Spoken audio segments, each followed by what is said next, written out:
kids. And this is the same as in the business world. You have Yeah. managers that handle all conflicts, and Yep. what happens is that that manager becomes better and better at handling conflicts. And the people who are shying away from conflicts are getting worse and worse and worse because they have all this loss about, oh, I'm completely useless. I never handle a conflict. No, because you run to your boss and he handles the conflict for you. So the gap between that employee and the boss in the ability to handle conflict just widens and widens and widens. Yep. And there's going to be impossible for the person to handle his own conflicts. So Yep. this is why, I mean, I've been Brennan's boss at a few years back, and we had a company, and sometimes there was some conflicts, right? But usually I would let people handle their own conflicts. Like there was 2 girls in my company, and they were, for some reason, talking bad behind the other's back towards me, sort of putting the other girl in a bad light towards me, because I was the owner of the company and the CEO. And then I was a little bit tired of that. So I said, okay, now you girls, come here into the room. And I said, okay, so you told this about her, and you told this about her. Now everything is out in the open. I'm leaving the room, and you take as much time as you want. And when you're squared up and everything handled, you can come and get me. Then I went away and had a coffee. And it was like, I don't know, 45 an hour later or something. Both were crying, coming out, oh, we handled everything. Now you can come back.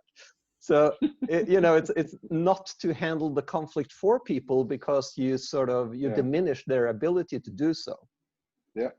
You can say that about conflict, you can say that about tasks, by, Anything. by taking over the way, if I always dress my kids instead of letting them try and spend more time, because it takes longer if they have to do it on their own, but it's quicker if I do it in the morning.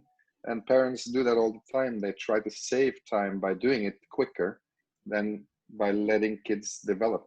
And that's basically in everything: cleaning your room, eating yourself, brushing your own teeth. It's all about when are you able to do it yourself, and it's always earlier than parents think. Oh yeah. And when is my son able to understand what goes on in his brain? Right now my son is 5. We've been talking about how to handle his own anger, his own fear since he was 3, because that's when he started getting scared of ghosts, getting scared of monsters. And if he doesn't understand that it's all about how he thinks and how his brain functions, then these monsters will stay in his life forever until he gets grown up enough to understand that there are no monsters.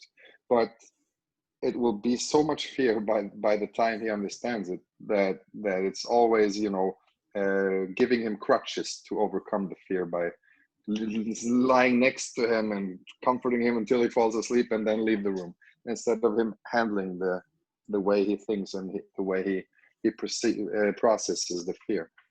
So now we are at the higher level. He's 5 years old. He understands that when he gets mad, it's the part of his brain that's called amygdala that is pumping the anger. And I have explained to him that you have another part of your brain, which is your cortex, the thinking brain, that can calm the amygdala down. So you can calm yourself down by talking your amygdala down. And then when he gets mad, he goes, I think my amygdala is giving me a lot of anger right now, and he starts telling me this, and he recognizes his emotions, and now he can start, and then I tell him, talking to his intellect, how can we now calm your amygdala down and make the anger problem not his personal shame, but something he can control? And he's only 5 and he's great at it. So I think it's all about, giving kids the tools as soon as we can. I was 10 years old when we left Germany to come to Norway, and I lost all my friends, all my safety net, all my relations overnight.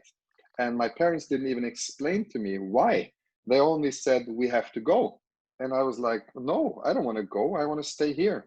But they never told me that if we stay here, the German government might send us back to the Middle East. If they do, your father can be killed, which is a serious business. Now, the question is, do you want to stay here and risk that your father will be killed? or should we go to Norway? Oh, let's go to Norway. Who cares about my soccer team? But nobody explained it to me. So I got pissed and I was mad and I was frustrated for months because of this information that was kept from me because they wanted to protect me.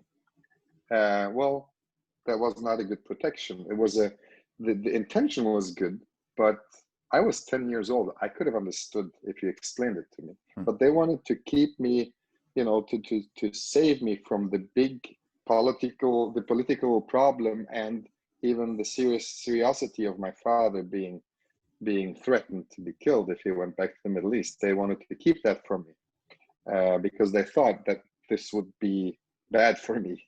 But not understanding why I left Germany was more serious than anything else. And I told my parents, and they have acknowledged that they didn't really understand how bad it was for me to sit on that train, not knowing why and where we were going.